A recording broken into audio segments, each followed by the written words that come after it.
Hola, ¿qué tal? Buenos días. Hoy iniciamos nuestra clase con el comentario lingüístico y filológico de algunos aspectos de la oralidad en el diálogo de la lengua de Juan de Valdés. Estas anotaciones tienen el objetivo de favorecer la lectura y también de ir familiarizándonos con alguna terminología o algunas expresiones vinculadas con este tipo de análisis que luego vamos a sistematizar de una manera más ordenada en la segunda etapa del desarrollo de esta materia.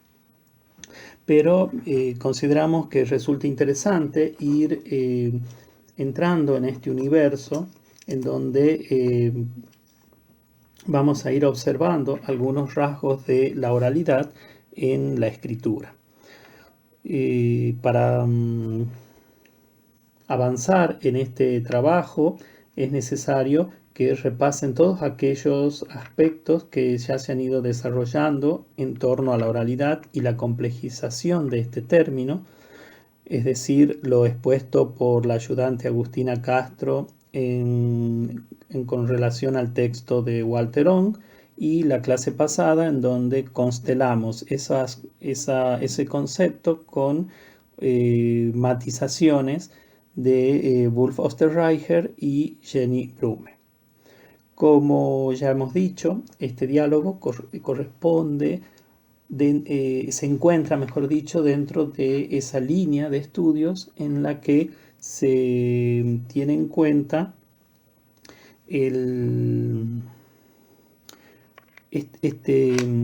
esta representación de la oralidad a través de lo que se llama la oralidad fingida. Es decir, aparecen elementos que son característicos del oral y de la oralidad, pero mediados por la escritura. Bueno, sin más preámbulos, avancemos hacia el comienzo del texto. Para el análisis que proponemos, para el estudio que proponemos, no vamos a agrupar los contenidos en categorías, sino que vamos a ir comentando en la medida que van apareciendo estos fenómenos.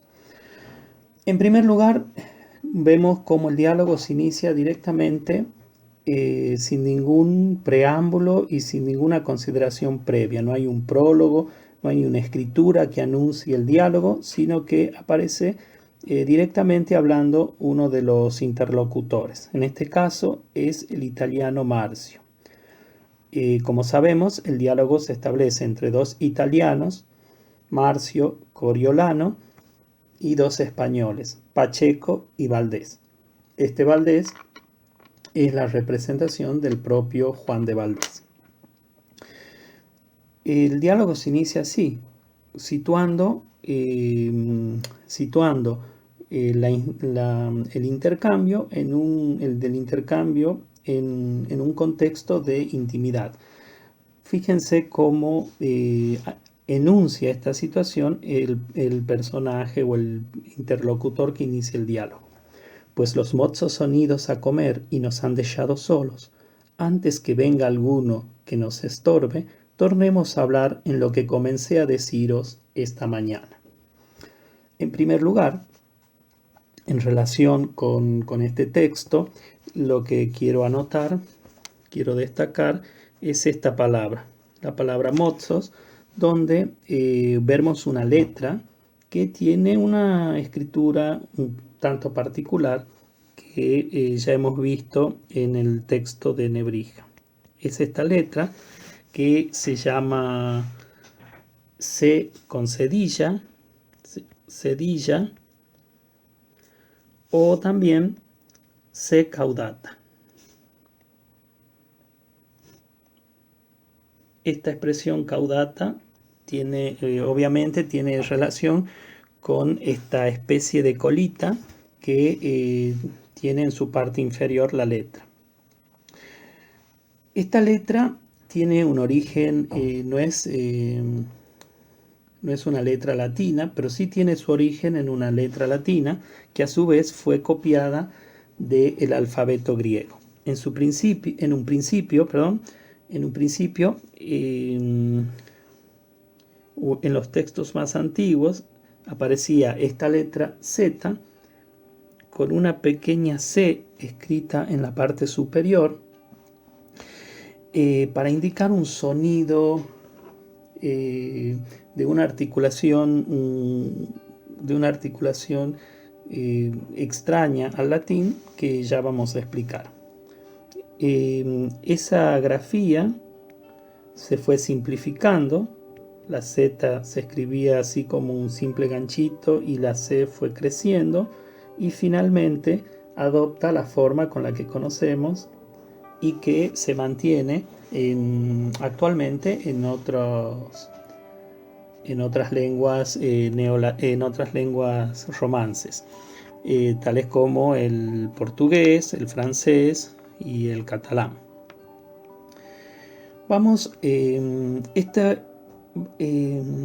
Esta letra, este grafema, tiene una tradición. Por supuesto, como ya hemos dicho, es imposible recuperar el fonema en su forma original, pero por asociación o por vínculo con otras lenguas que lo han conservado y siguiendo un criterio del análisis filológico de los textos, se ha determinado que esta letra representa un fonema que tiene una articulación especial. El punto de articulación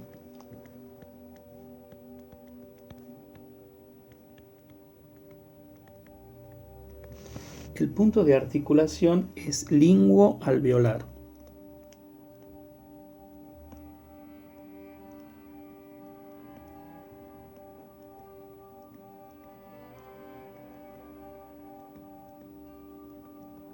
Esto significa que el ápice de la lengua, la punta de la lengua, se apoya sobre la parte anterior del paladar o en esa zona entre los dientes y el paladar.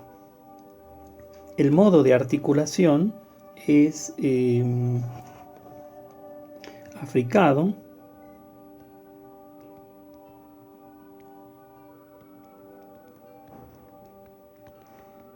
Esto significa que la pronunciación tiene un momento de oclusión seguido de un momento de fricción.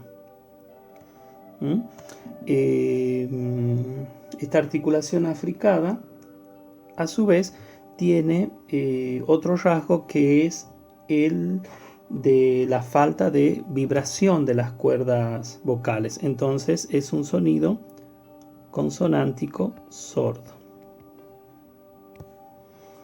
Entonces, repasando, este sonido es un sonido linguoalveolar africado sordo que nosotros representamos mediante el signo entre corchetes.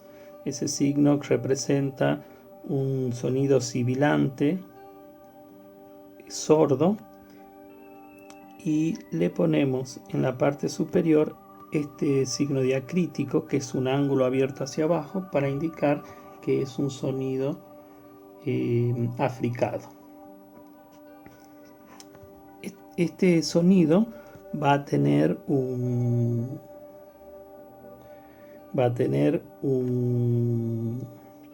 par, o sea, va a formar par con otro sonido paralelo, pero que tiene una articulación o una modalidad sonora.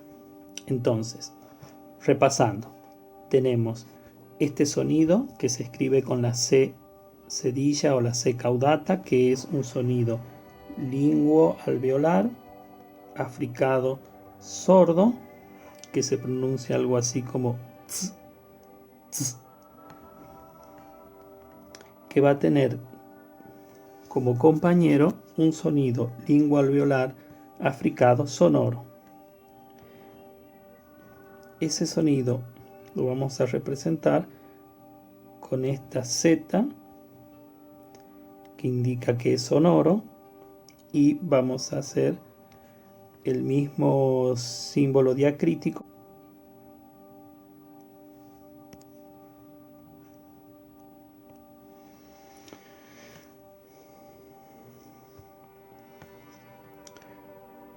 Este sonido, este sonido sonoro se va a representar con la letra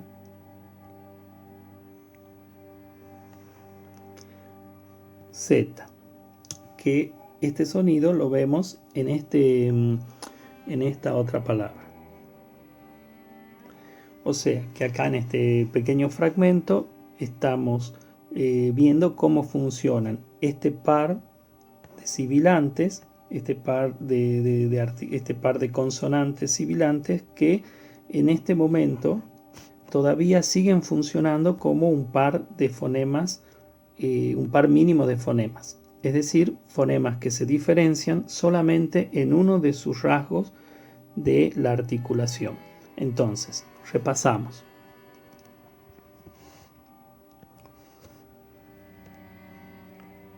Ambos son linguoalveolares, ambos son de una articulación africada, es decir, una oclusión seguida de una fricción, pero uno tiene una representación sorda y otro tiene una manifestación sonora. Entonces, el sonido sordo es algo así como una z, z, y el sonido sonoro es como una z, una especie haciendo vibrar las cuerdas vocales. Para tener una idea de cómo podríamos pensar esa pronunciación, lo podríamos pensar como una T seguida de S, o sea, de un sonido sordo, y esto como una sonora seguida. Entonces,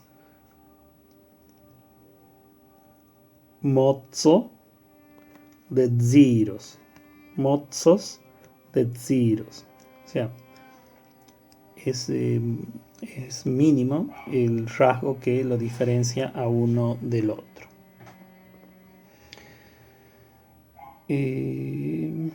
Creo que con esto queda más o menos presentado este par de fonemas que son muy productivos, es decir, aparecen con mucha frecuencia en los textos hasta el siglo XVI, pero también en los textos de América aparece esta diferenciación gráfica hasta bien entrado el siglo XVII. Lo decimos por última vez, entonces es un par de sonidos que se diferencian entre sí solamente por el hecho de que uno es sordo y el otro es sonoro,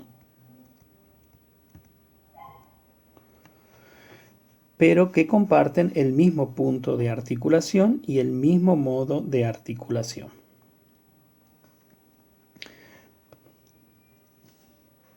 Pasemos a otra consideración.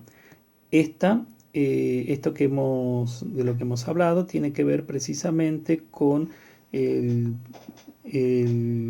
nivel de lo fonético fonológico, y de alguna forma estos rasgos de la escritura tienen que ver con una intención de tratar de representar en la escritura precisamente estos matices en la pronunciación. Sigamos con este mismo ejemplo, pero para ver otras cuestiones. En cuanto, cuando hablamos de la mutación, del cambio del latín atravesado por todos estos otros elementos lingüísticos de las lenguas con las que entra en contacto, solemos prestar mucha atención a las formas, a los sustantivos y cómo estos han ido cambiando, algunos rasgos fonéticos, fonológicos, que los han transformado en la forma en que los conocemos actualmente. Pero hay un sistema, hay un objetivo de estudio tan interesante como el de los sustantivos, que es el de los verbos. Y ahora quiero que prestemos atención a estas dos formas verbales.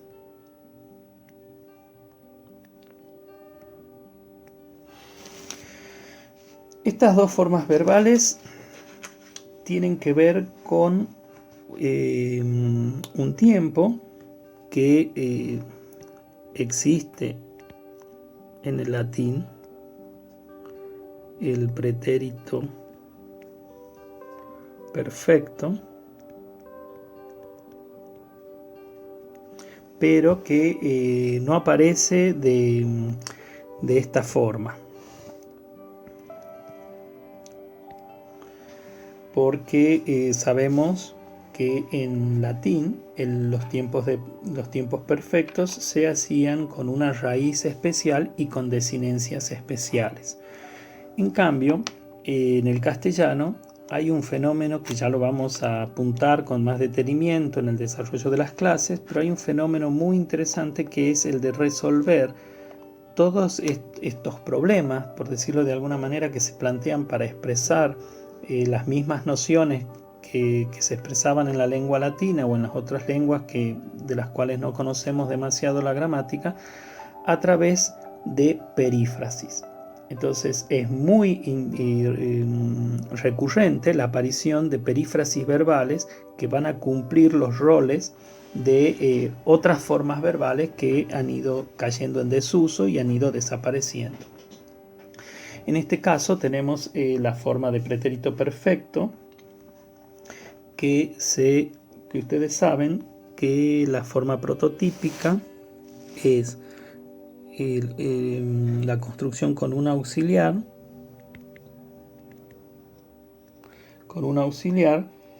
que está conjugado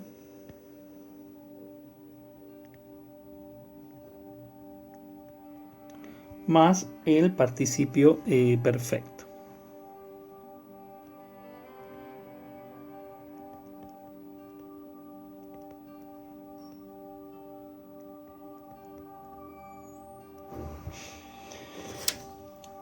Bien, como ustedes saben, el auxiliar que está conjugado concuerda o concierta con el sujeto en persona y número, y el participio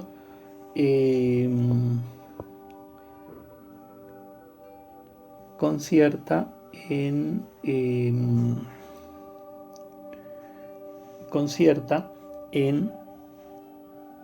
género y número.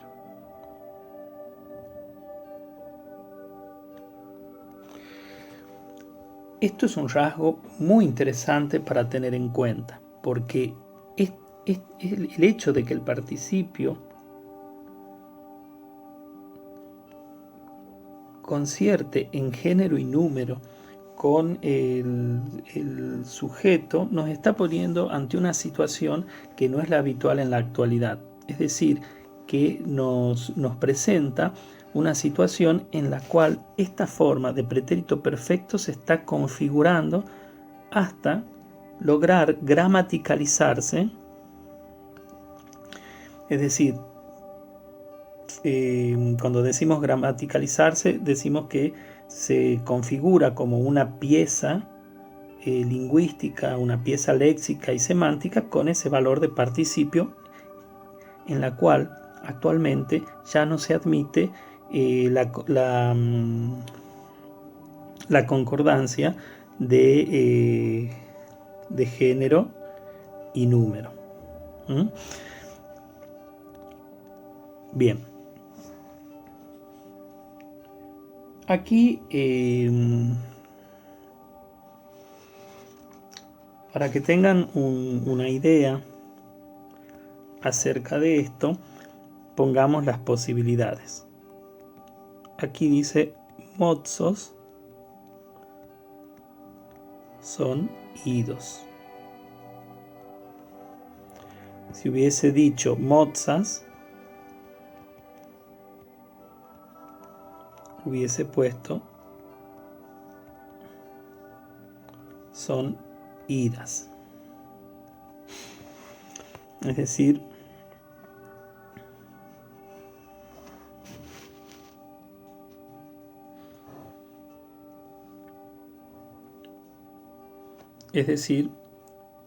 que acá vemos el elemento este de cómo conciertan en género y número.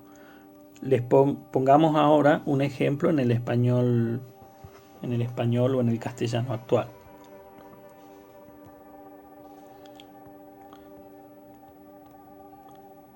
Lo pongo, las chicas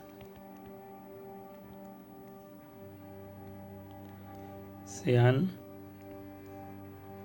ido. O sea, se dan cuenta, ¿no?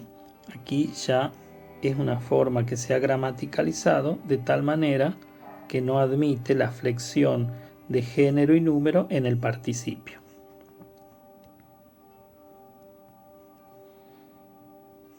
Pero que sí es posible en esta etapa, en este estadio del español.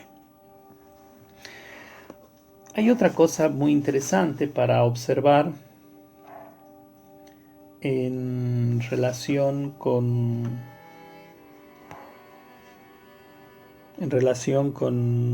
este pretérito perfecto, que me parece que ya lo han observado. Fíjense que tenemos dos posibilidades. Volvamos al ejemplo. Son idos y han dejado. Entonces, fíjense, tenemos la opción A,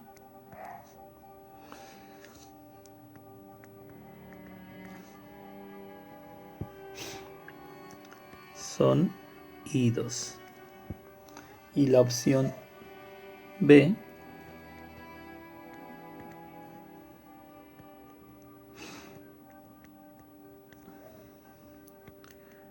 han dejado.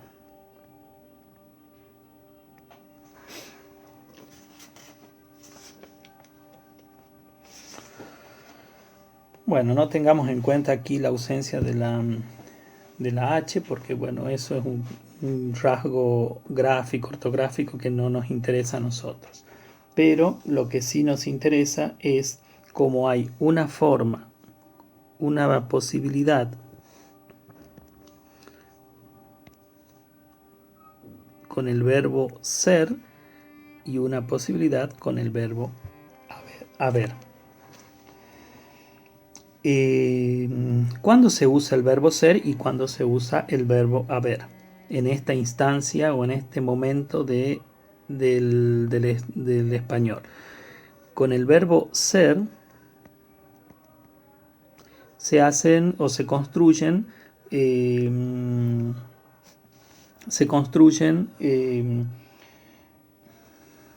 expresiones que tienen que ver con verbos de movimiento.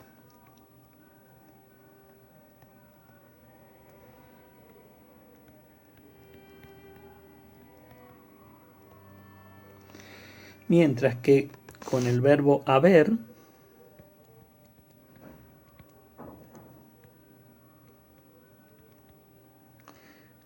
bueno, lo vamos a poner en todas las formas posibles.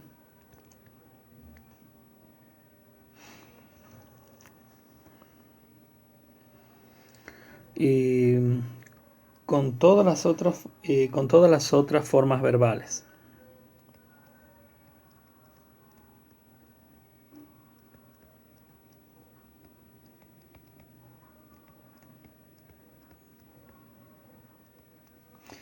Que no indiquen movimiento. En este sentido, si alguien está estudiando italiano, o alguna otra lengua romance, creo que en francés también ocurre, se sigue manteniendo esta distinción del pretérito perfecto con ser para verbos de movimiento, ya sea de movimiento real o figurado, y el verbo haber para verbos para todos los otros verbos.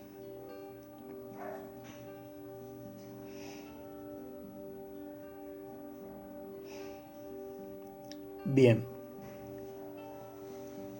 Entonces, para resumir con respecto al pretérito perfecto, es una forma verbal perifrástica que en su comienzo tiene la posibilidad de que el participio concierte en género y en número con el sujeto. Ese rasgo va a ir desapareciendo y se va a gramaticalizar como una forma léxica única, donde solo flexiona el auxiliar y no flexiona el participio. Otra nota para agregar aquí como dato extra, también hay algunos usos un poco más antiguos y poco menos frecuentes de el uso del auxiliar, el verbo tener.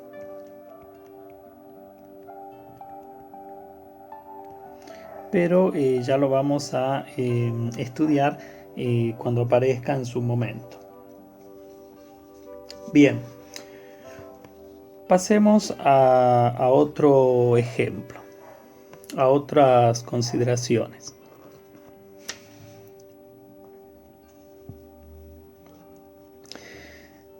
En este caso quiero hablarles de otro fonema que se encuentra dentro de este grupo de sibilantes que aparece acá, en esta palabra.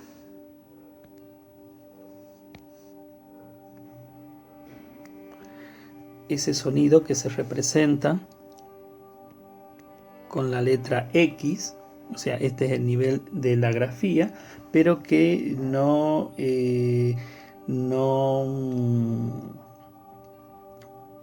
es nuestro uso actual de la letra X, ¿verdad? Porque ustedes saben que actualmente la letra X es uno de los casos en que hay un solo grafema que representa dos fonemas. O sea, actualmente la letra X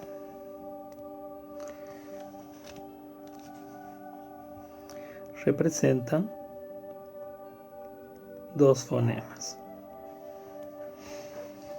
En este contexto, la letra X tiene que ver con otro sonido que algunos dicen que ha desaparecido, yo prefiero pensar que ha mudado, que es un sonido consonántico,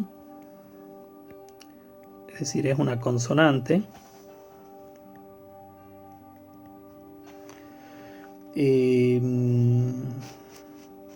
Cuya articulación es linguopalatal.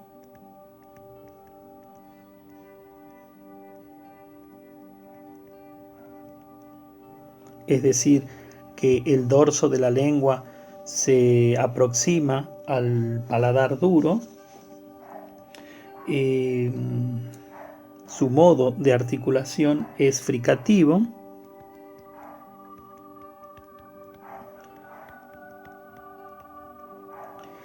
Y en cuanto a su sonoridad, es una consonante sorda, es decir, que no vibran las cuerdas vocales.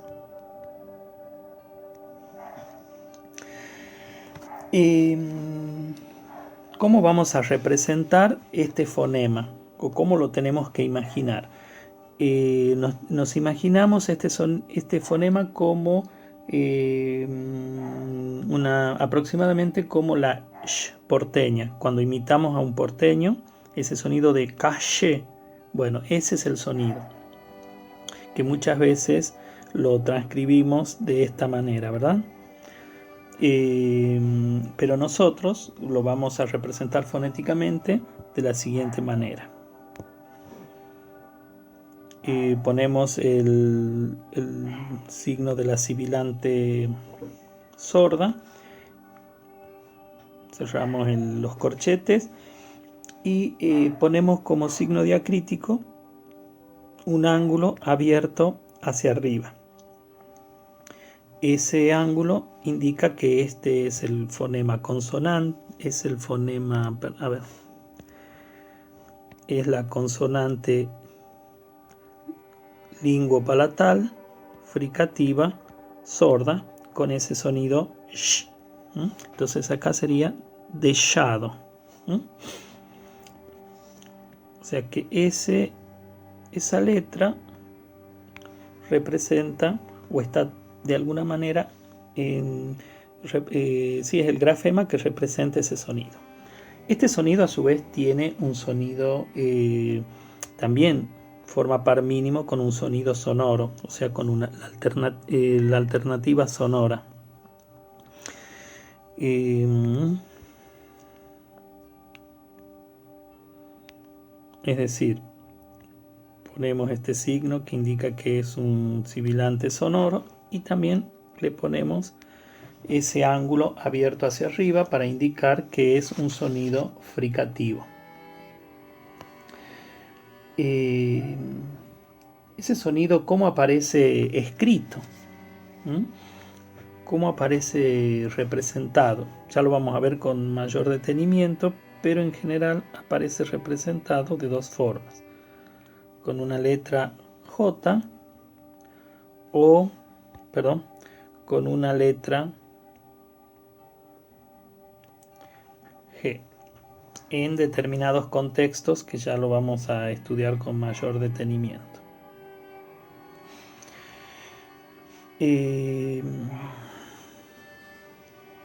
Tenemos, a ver si encuentro acá una palabra. En este caso no es este caso, es con I o con E.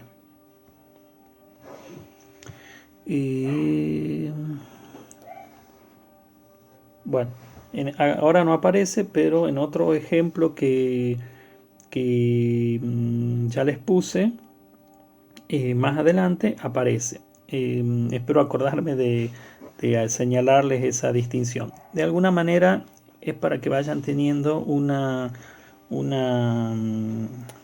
mirada sobre este fonema. Algo más que podemos decir, ya que estamos, voy a borrar esta parte, es que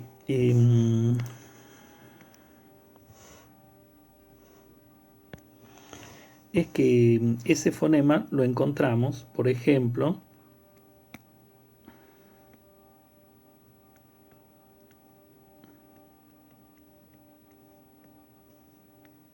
en la palabra México.